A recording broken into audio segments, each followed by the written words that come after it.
Parashurama theme park ಒಂದು ಕನಸಿನ ಯೋಜನೆ. ಇದು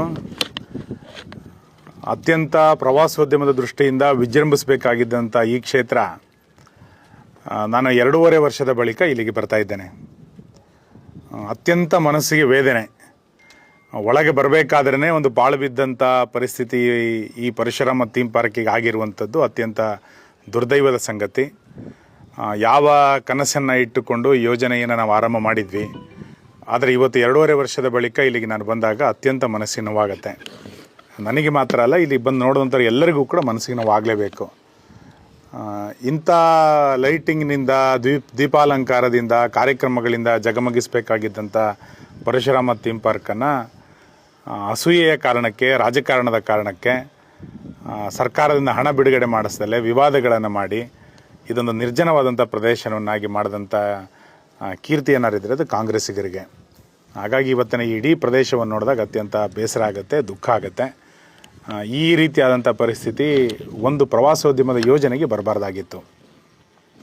ಎರಡನೇದು, ನಿನ್ನೆ ಸಂಜೆ ನನಗೆ ಗೊತ್ತಾಯಿತು, ಈ ಪರಶುರಾಮ ಥೀಮ್ ಪಾರ್ಕಿನ ಮೇಲ್ಛಾವಣಿಗಳನ್ನು ಮತ್ತು ಬಾಗಿಲನ್ನು ಒಡೆದು ಕಳ್ಳತನ ಮಾಡುವಂಥ ಪ್ರಯತ್ನವನ್ನು ಮಾಡಿದ್ದಾರೆ ಎನ್ನುವಂಥದ್ದು ನಿನ್ನೆ ರಾತ್ರಿ ನನಗೆ ಗೊತ್ತಾಯಿತು. ಬಹುಶಃ ಕಾರ್ಕಳದ ಇತಿಹಾಸಕ್ಕೆ ಇದೊಂದು ದುರ್ದೈವ ಅಂತ ನಾನು ಅಂದ್ಕೊಳ್ತೇನೆ. ಪ್ರವಾಸೋದ್ಯಮದ ದೃಷ್ಟಿಯಿಂದ ಈ ಯೋಜನೆಯನ್ನು ನಾವೇನು ಆರಂಭ ಮಾಡಿದ್ವಿ, ಇದೊಂದು ನಿರ್ಜನವನ್ನ ಪ್ರದೇಶವನ್ನಾಗಿ ಮಾಡಿ ಇವತ್ತು ಕಳ್ಳರು ಒಕ್ಕುವ ತನಕವೂ ಕೂಡ ಕಾಂಗ್ರೆಸ್ ಇದಕ್ಕೆ ಪ್ರತ್ಯಕ್ಷವಾಗಿ ಮತ್ತು ಪರೋಕ್ಷವಾಗಿ ಇದಕ್ಕೆ ಅವರೇ ಕಾರಣ. ಈ ಯೋಜನೆಯನ್ನು ವಿವಾದವನ್ನಾಗಿಸಿಕೊಂಡು ಇದರಲ್ಲಿ ಇನ್ನೇನೋ ರಾಜಕೀಯ ಮಾಡಬೇಕು ಅನ್ನುವಂಥ ಹುನ್ನಾರವನ್ನು ಸ್ಥಳೀಯ ಕಾಂಗ್ರೆಸ್ಸಿಂದ ಹಿಡಿದ್ರು ಎಲ್ಲರೂ ಕೂಡ ಇದನ್ನು ಮಾಡಿದರು. ಮಾನ್ಯ ಜಿಲ್ಲಾಧಿಕಾರಿಗಳು 2023 ಅಕ್ಟೋಬರ್ 10ನೇ ತಾರೀಕು, ಅಕ್ಟೋಬರ್ 4ನೇ ತಾರೀಕು 2023 ಅಕ್ಟೋಬರ್ 4ನೇ ತಾರೀಕು ಇದರ ಮೂರ್ತಿಯ ಮಾರ್ಪಾಡನ್ನು ಮಾಡಬೇಕು ಅನ್ನುವಂಥ ಆದೇಶವನ್ನು ಕೊಟ್ಟಿದ್ದಾರೆ. ನಾನು ಮತ್ತೆ ಉಲ್ಲೇಖ ಮಾಡ್ತೇನೆ, ಅಕ್ಟೋಬರ್ 4, 2023 ಮಾನ್ಯ ಜಿಲ್ಲಾಧಿಕಾರಿಗಳು ಮೂರ್ತಿಯನ್ನು ಮಾರ್ಪಾಡು ಮಾಡಬೇಕು ಅಂತೇಳಿ ಲಿಖಿತ ಆದೇಶವನ್ನು ಕೊಟ್ಟಿದ್ದರು. ಆ ಆದೇಶದ ಅನ್ವಯವೇ ಈ ಎಲ್ಲ ಚಟುವಟಿಕೆಗಳು ಕೂಡ ನಡೆದಿತ್ತು. ಇದನ್ನು ಗಾಳಿಗೆ ತೂರಿ ಇದನ್ನು ವಿವಾದವನ್ನಾಗಿ ಅವತ್ತಿಂದ ಮಾಡಲಿಕ್ಕೆ ಪ್ರಾರಂಭ ಮಾಡಿದರು. ಅದರ ಪರಿಣಾಮವಾಗಿ ಇವತ್ತಿನ ಈ ಪರಿಸ್ಥಿತಿ ನಿರ್ಮಾಣ ಆಗಿದೆ. ಇವತ್ತು ಇಲ್ಲಿ ಒಳಗೆ ಬಂದಾಗ ನಮಗನ್ಸುತ್ತೆ ಬರೀ ಕಳ್ಳತನ ಮಾತ್ರ ಅಲ್ಲ, ಇನ್ಯಾವುದೋ ಅನೈತಿಕ ಚಟುವಟಿಕೆಗಳು ನಡೆಯುವಂಥ ತಾಣ ಇದಾಗತ್ತೆ, ಇನ್ಯಾರೋ ಬೇರೆ ಬೇರೆ ರೀತಿಯಾಗಿ ಸಮಾಜಕ್ಕೆ ಪೂರಕ ಅಲ್ಲದಂಥ ಚಟುವಟಿಕೆಗಳಿಗೆ ಈ ತಾಣ ಆಗ್ಬಿಡ್ಬೋದೇನನ್ನುವಷ್ಟು ಮಟ್ಟಿಗೆ ಕಸಕಡ್ಡಿಗಳು ಬೆಳೆದಿರುವಂಥದ್ದನ್ನು ನಾವು ನೋಡ್ತಾ ಇದ್ದೇವೆ. ಹಾಗಾಗಿ ನಾನು ಸರ್ಕಾರಕ್ಕೆ ಆಗ್ರಹಿಸ್ತೇನೆ, ಏನು 4.5 ಕೋಟಿ ರೂಪಾಯಿ ಹಣವನ್ನು ಇದಕ್ಕೆ ಬಿಡುಗಡೆ ಮಾಡಲಿಕ್ಕೆ ಬಾಕಿ ಇತ್ತು, ಅಂದರೆ BJPಯ ಸರ್ಕಾರದ ಕಾಲದಲ್ಲಿ ಮಂಜೂರಾತಿ ಆಗಿತ್ತು, ನೀವು ಬಿಡುಗಡೆ ಮಾಡಲಿಕ್ಕೆ ಬಾಕಿ ಇಟ್ಟಿದ್ರಿ. ಇದನ್ನು ತಕ್ಷಣ ಬಿಡುಗಡೆ ಮಾಡಿ ಈ ಕಾಮಗಾರಿಯನ್ನು ಪೂರ್ಣಗೊಳಿಸಲಿಕ್ಕೆ ಸರ್ಕಾರ ಮೊದಲನೇ ರೀತಿಯಾದಂಥ ಕ್ರಮವನ್ನು ತೆಗೆದುಕೊಳ್ಬೇಕು. ಎರಡನೇದು, ನಾನು ಜಿಲ್ಲಾಡಳಿತಕ್ಕೆ ಹೇಳೋದು, ನೀವೇ ಜಿಲ್ಲಾಡಳಿತವೇ ಇದಕ್ಕೆ ಅನುಮತಿಯನ್ನು ಕೊಟ್ಟ ನಂತರ ಈಗ ಯಾಕೆ ಸುಮ್ಮನೆ ಕೂತಿದ್ದೀರಿ? ಇದಕ್ಕೆ ಸಾರ್ವಜನಿಕ ಪ್ರವೇಶಕ್ಕೆ ಮುಕ್ತವಾದಂಥ ಅವಕಾಶವನ್ನು ಕೊಡಿ. ನೀವು ವಿವಾದ ಏನು ಬೇಕಾದ್ರೆ ಬಗೆಹರಿಸ್ಕೊಳ್ಳಿ, ನಮಗೇನು ತೊಂದರೆ ಇಲ್ಲ. ಸಾರ್ವಜನಿಕ ಪ್ರವೇಶಕ್ಕೆ ಮುಕ್ತ ಅವಕಾಶವನ್ನು ಕೊಟ್ಟು ಇಲ್ಲಿ ಕಾರ್ಯಕ್ರಮಗಳನ್ನು ನಡೆಯಲಿಕ್ಕೆ ಅವಕಾಶವನ್ನು ಕೊಡಬೇಕು. ಮತ್ತು ಯಾರು ಇದರ ವಿವಾದಗಳನ್ನು ಮಾಡಿ ಅನಗತ್ಯ ಅಪಪ್ರಚಾರಗಳನ್ನು ಮಾಡಿದ್ರು ಅವರು ಬೇಷರತ್ತಾಗಿ ಇದಕ್ಕೆ ಕ್ಷಮೆಯನ್ನು ಕೇಳಿ ವಾಪಸ್ ಹೋಗಬೇಕಿದ್ರಿಂದ. ನನಗನ್ಸೋದು ಧರ್ಮಸ್ಥಳದಲ್ಲಿ ಒಂದು ಬುರುಡೆ ಗ್ಯಾಂಗು, ಇಲ್ಲಿ ಒಂದು ಫೈಬರ್ ಗ್ಯಾಂಗು, ಇವೆಲ್ಲವೂ ಕೂಡ ಒಂದು ಅಪಪ್ರಚಾರವನ್ನು ಮಾಡುವಂಥ ಗ್ಯಾಂಗ್ಗಳಲ್ಲಿ ಇರುವಂಥದ್ದು.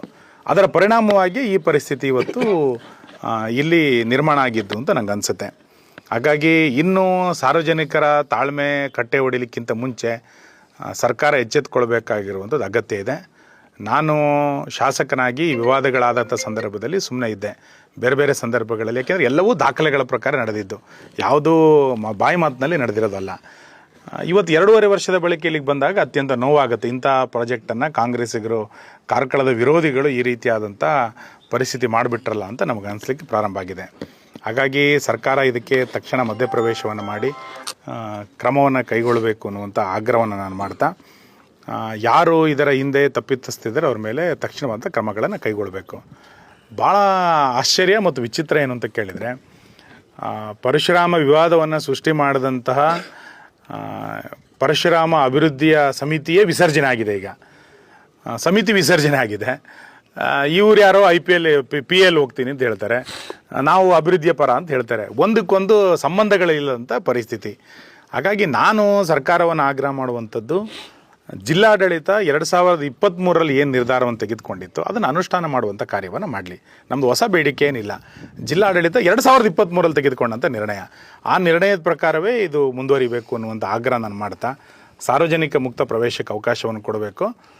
ನಾನಿವತ್ತು ನಮ್ಮೆಲ್ಲ ಸ್ಥಳೀಯ ಪ್ರಮುಖರ ಜೊತೆಗೆ ಮಾತುಕತೆಯನ್ನು ಮಾಡಿದ್ದೇನೆ. ನಾನಿವತ್ತು ಇದಕ್ಕೆ ಆಗ್ರಹವನ್ನು ಮಾಡ್ತೇನೆ, ನಾನು ಘೋಷಣೆಯನ್ನು ಮಾಡ್ತಾ ಇದ್ದೇನೆ. ನಾವು ಮುಂದಿನ ಭಾನುವಾರ ಅಂದರೆ ನಾಡಿದ 11ನೇ ತಾರೀಕು ಭಾನುವಾರ ಸಾವಿರಾರು ಸಂಖ್ಯೆಯಲ್ಲಿ ಇಲ್ಲಿಗೆ ಬರ್ತೇವೆ. ಬಂದು ಸ್ವಚ್ಛತಾ ಕಾರ್ಯಕ್ರಮದಲ್ಲಿ ಭಾಗವಹಿಸ್ತೇವೆ. ಇಡೀ ಪರಿಸರವನ್ನು ಜಿಲ್ಲಾಡಳಿತ ಸ್ವಚ್ಛ ಮಾಡೋದಿಲ್ಲ ಅಂತಂದರೆ ನಾವು ಸ್ವಚ್ಛತೆಯನ್ನು ಮಾಡ್ತೇವೆ, ಮೊದಲನೇದು. ಎರಡನೇದು, ಮಕರ ಸಂಕ್ರಾಂತಿಯ ದಿನದಿಂದ 1 ತಿಂಗಳ ಕಾಲ ಇಲ್ಲಿ ಸಾಂಸ್ಕೃತಿಕ ಕಾರ್ಯಕ್ರಮಕ್ಕೆ ನಾವು ಚಾಲನೆಯನ್ನು ಕೊಡ್ತೇವೆ. ನೀವು ವಿವಾದವನ್ನು ಯಾವಾಗ ಬೇಕಾದ್ರೆ ಬಗೆಹರಿಸ್ಕೊಳ್ಳಿ, ಆದರೆ ಇದು ಸಾರ್ವಜನಿಕ ಮುಕ್ತವಾಗಿ ಸಾರ್ವಜನಿಕರು ಬರುವಂತಾಗಬೇಕು, ಜನ ಓಡಾಡುವಂತಾಗಬೇಕು. ಹಾಗಾಗಿ ಮಕರ ಸಂಕ್ರಾಂತಿಯಿಂದ ಮುಂದಿನ 1 ತಿಂಗಳ ಕಾಲ ಪ್ರತಿನಿತ್ಯ ಸಾಂಸ್ಕೃತಿಕ ಕಾರ್ಯಕ್ರಮವನ್ನು ಮಾಡ್ತೇವೆ. ಅದಕ್ಕೆ ಜನ ಬರಬೇಕು. ನಾವು ಸಾಂಸ್ಕೃತಿಕ ಕಾರ್ಯಕ್ರಮವನ್ನು ಆಯೋಜನೆ ಮಾಡ್ತೇವೆ. 11ನೇ ತಾರೀಕು ಸ್ವಚ್ಛತೆಗೆ ದೊಡ್ಡ ಪ್ರಮಾಣದಲ್ಲಿ ಸ್ವಚ್ಛತೆಗೆ ಕರೆಯನ್ನು ಕೊಡ್ತೇವೆ. ಇದಕ್ಕೆ ಸಂಪೂರ್ಣವಾದಂಥ ಅನುಮತಿಯನ್ನು ಜಿಲ್ಲಾಡಳಿತ ಕೊಡಬೇಕು ಅನ್ನುವಂಥ ಆಗ್ರಹವನ್ನು ನಾನು ಮಾಡ್ತೇನೆ. ನೀವು ಪ್ರತಿಮೆ ಎಲ್ಲಿ ವಿವಾದ ಇದೆ ಆ ಪ್ರತಿಮೆಗೆ ನೀವು ಅವಕಾಶವನ್ನು ನಿರಾಕರಣೆ ಮಾಡಿದ್ರೆ ಜಿಲ್ಲಾಡಳಿತಕ್ಕೆ ಬಿಟ್ಟಿದ್ದು. ಆದರೆ ಒಳಗಡೆ ಮ್ಯೂಸಿಯಮಿಗೆ ಹೋಗ್ಬೋದು, ಒಳಗಡೆ ನಮ್ಮದು ಸ್ಟುಡಿಯೋ ಇದೆ, ಆ ಸ್ಟುಡಿಯೋ ನೋಡ್ಲಿಕ್ಕೆ ಅವಕಾಶ ಇದೆ, ಸ್ವಚ್ಛಂದವಾದಂಥ ಪರಿಸರ ಇದೆ, ಕೆಳಗಡೆ ಕ್ಯಾಂಟೀನ್ ಇದೆ, ಆಡಿಟೋರಿಯಂ ಇದೆ, ಇಲ್ಲೆಲ್ಲವೂ ಕೂಡ ಕಾರ್ಯಕ್ರಮಗಳನ್ನು ಮಾಡ್ಬೋದು. ಹಾಗಾಗಿ ಮತ್ತು ಎಫ್ ಐ ಆರ್ ಆಗಿ ಚಾರ್ಜ್ ಶೀಟನ್ನು ಸರ್ಕಾರ ಮಾಡ್ತು. ಆ ಚಾರ್ಜ್ ಶೀಟ್ನಲ್ಲೇ ಸರ್ಕಾರ ಸ್ಪಷ್ಟ ಹೇಳಿದೆ, ನಾನು ಹೇಳಿರೋದಲ್ಲ. ಚಾರ್ಜ್ ಶೀಟ್ನಲ್ಲಿ ಹೇಳಿರೋದೇನು, ಇದು ಫೈಬರ್ ಅಲ್ಲ ಅನ್ನುವಂಥ ಚಾರ್ಜ್ ಶೀಟ್ನಲ್ಲಿ ಸ್ಪಷ್ಟ ಆಗಿದೆ. ವಿವಾದಗಳಿರುವಂಥದ್ದು ಅಲ್ಲೇ ಇದ್ದಿದ್ದು. ಚಾರ್ಜ್ ಶೀಟ್ನಲ್ಲಿ ಅಲ್ಲ ಅಂತ ಆದ ನಂತರ ಇನ್ನೇನು ವಿವಾದ ಇದೆ? ಮತ್ತು ಸಮಿತಿಯೇ ವಿಸರ್ಜನೆ ಆಗಿದೆ. ಯಾರು ಕಂಪ್ಲೇಂಟನ್ನು ಕೊಟ್ಟಿದ್ದು ಅವರೇ ಇದನ್ನು ವಿಸರ್ಜನೆಯನ್ನು ಮಾಡಿದ್ದಾರೆ, ಆ ಸಮಿತಿಯನ್ನು. ಹಾಗಾಗಿ ಇನ್ನೇನು ಉಳಿದಿಲ್ಲ ಇದರಲ್ಲಿ. ಹಾಗಾಗಿ ಇನ್ನು ರಾಜಕೀಯ ಮಾಡೋದನ್ನು ಬಿಟ್ಟು ಕಾರ್ಕಳದ ಅಭಿವೃದ್ಧಿಯ ದೃಷ್ಟಿಯಿಂದ ಮಸ್ತಕಾಭಿಷೇಕ ಎದುರುಗೊಳ್ತಾ ಇರುವಂಥ ಸಂದರ್ಭದಲ್ಲಿ ಪ್ರವಾಸಿಗರು 10 ಕಡೆಗಳಲ್ಲಿ ಕಾರ್ಕಳಕ್ಕೆ ಬರುವಂತಾಗಬೇಕು. ಇದಕ್ಕೆ ನೀವು ಮಾಡಬೇಕು. ಯಾರು ಇದರ ಹಿಂದೆ ಅನಗತ್ಯವಾದಂಥ ವಿವಾದಗಳನ್ನು ಮಾಡಿ ಅಪಪ್ರಚಾರಗಳನ್ನು ಮಾಡಿ ಬೇಳೆ ಬೇಯಿಸ್ಕೊಳ್ಳುವಂಥ ಪ್ರಯತ್ನ ಮಾಡಿದರು, ದಯಮಾಡಿ ಇವರೆಲ್ಲರೂ ಕೂಡ ಹಿಂದೆ ಸರಿರಿ. ಬೈಲೂರಿನ ಜನ, ನೀರೆಯ ಜನ, ಯರ್ಲಪಾಡಿಯ ಜನ, ಕುಕ್ಕುಂದೂರಿನ ಈ ಪರಿಸರದ ಜನ ಇದನ್ನು ಕೈಗೆತ್ಕೊಳ್ತಾರೆ. ಇಲ್ಲಿ ಸಾಂಸ್ಕೃತಿಕ ಕಾರ್ಯಕ್ರಮಗಳು ನಾವು ಚಾಲನೆಯನ್ನು ಕೊಡ್ತೀವಿ. ಇದಕ್ಕೆ ಜಿಲ್ಲಾಡಳಿತ ಅನುಮತಿಯನ್ನು ಕೊಡಬೇಕು ನಾನು ಹೇಳ್ತೇನೆ. ಅಕಸ್ಮಾತ್ ನಾವು ಮಾಡ್ಲಿಕ್ಕೆ ನೀವು ಅನುಮತಿ ಕೊಡಲ್ಲ ಅಂದರೆ ಕನ್ನಡ ಮತ್ತು ಸಂಸ್ಕೃತಿ ಇಲಾಖೆ ಅಥವಾ ಪ್ರವಾಸೋದ್ಯಮ ಇಲಾಖೆ, ಅದು ಜಿಲ್ಲಾಡಳಿತ ಅವರು ಮಾಡಲಿ. ಇದನ್ನು ನೀವು ಮಾಡಲ್ಲ ಅಂದರೆ ನಾವು ಮಾಡ್ತೀವಿ. ಮೊದಲನೇದು 11ನೇ ತಾರೀಕಿನೊಳಗೆ ನೀವು ಸ್ವಚ್ಛತೆಗೆ ನೀವು ರೆಡಿ ಆಗಬೇಕು. ಇಲ್ಲಾಂದ್ರೆ ನಾವು ಸ್ವಚ್ಛತೆ ಮಾಡ್ತೇವೆ. 1000 ಜನ ಬಂದು ನಾವು ಸ್ವಚ್ಛತೆ ಮಾಡ್ತೇವೆ. ಇಲ್ಲ ಕಾರ್ಯಕ್ರಮಗಳನ್ನು ಅವ್ರು ಮಾಡಲಿ, ಅವ್ರು ಮಾಡಲ್ಲ ಅಂದರೆ ನಾವು ಮಾಡ್ತೇವೆ. ನೀವು ಮಾಡಲ್ಲ ನಮಗೂ ಬಿಡಲ್ಲ ಅಂತಂದರೆ ನಿಮಗೂ ಅದರಲ್ಲಿ ಉದ್ದೇಶ ಏನಿರುತ್ತೆ ಅರ್ಥ ಆಗಬೇಕು. ಆ ಹಿನ್ನೆಲೆಯಲ್ಲಿ ಸರ್ಕಾರ ತಮಗೊಳ್ಬೇಕು ಅಂತ ನಾನು ಇದರಲ್ಲಿ ನಾನು ತುಂಬ ರಾಜಕಾರಣ ಮಾತಾಡ್ಲಿಕ್ಕೆ ಹೋಗಲ್ಲ. ಯಾಕೆಂತಂದರೆ ಸ್ಥಳೀಯ ಕಾಂಗ್ರೆಸ್ಸಿಗರಿಗೆ ಪ್ರವಾಸೋದ್ಯಮ ಬೇಕಾಗಿರಲಿಲ್ಲ, ಸ್ಥಳೀಯ ಕಾಂಗ್ರೆಸ್ಸಿನ ಮುಖಂಡರಿಗೆ ಅಭಿವೃದ್ಧಿ ಬೇಕಾಗಿರಲಿಲ್ಲ, ಸ್ಥಳೀಯ ಕಾಂಗ್ರೆಸ್ಸಿಗರಿಗೆ ಕಾರ್ಕಳ ಪ್ರಸಿದ್ಧಿ ಆಗಬೇಕು ಅಂತ ಬೇಕಾಗಿರಲಿಲ್ಲ. ಅವರಿಗೆ ಬೇಕಾಗಿದ್ದು ಅಸೂಯೆ, ಅವರಲ್ಲಿದ್ದು ದ್ವೇಷ. ಈ ಕಾರಣಕ್ಕೋಸ್ಕರ ಈ ವಿವಾದಗಳು ಪ್ರಾರಂಭ ಆಯಿತು. ಮತ್ತು ಸ್ವತಃ ಉಪಮುಖ್ಯಮಂತ್ರಿಗಳೇ ಕಾರ್ಕಳಕ್ಕೆ ಬಂದಾಗ ಮುಂದಿನ ಚುನಾವಣೆ ತನಕ ಇದನ್ನು ಉಳಿಸ್ಕೊಳ್ತೀವಿ ಅಂತ ಹೇಳಿದರು. ನಾನು ಹಿಂದೆನೂ ಹೇಳಿದ್ದೆ, ಪರಶುರಾಮ ಥೀಮ್ ಪಾರ್ಕ್ BJPಗೆ ಚುನಾವಣೆ ವಿಷಯ ಅಲ್ಲ. ಪರಶುರಾಮ ಥೀಮ್ ಪಾರ್ಕ್ ಕಾರ್ಕಳದ ಪ್ರವಾಸೋದ್ಯಮ BJPಗೆ. ಪರಶುರಾಮ ಥೀಮ್ ಪಾರ್ಕ್ ಕಾರ್ಕಳದ ಅಭಿವೃದ್ಧಿ. ನಮಗಿದು ಚುನಾವಣೆ ವಿಷಯ ಅಲ್ಲ. ಚುನಾವಣೆ ವಿಷಯ ಅವ್ರದ್ದು ಆಗಿರ್ಬೋದು, ನಮಗಲ್ಲ. ನಮಗಿದು ಅಭಿವೃದ್ಧಿ, ನಮಗಿದು ಪ್ರವಾಸೋದ್ಯಮ. ಈ ಹಿನ್ನೆಲೆಯಲ್ಲಿ ನಾವು ಇದಕ್ಕೆ 11ನೇ ತಾರೀಕಿಂದ ಚಾಲನೆ ಕೊಡ್ತೇವೆ. ಜಿಲ್ಲಾಡಳಿತ ಇದಕ್ಕೆ ಅನುಮತಿಯನ್ನು ಕೊಡಬೇಕು.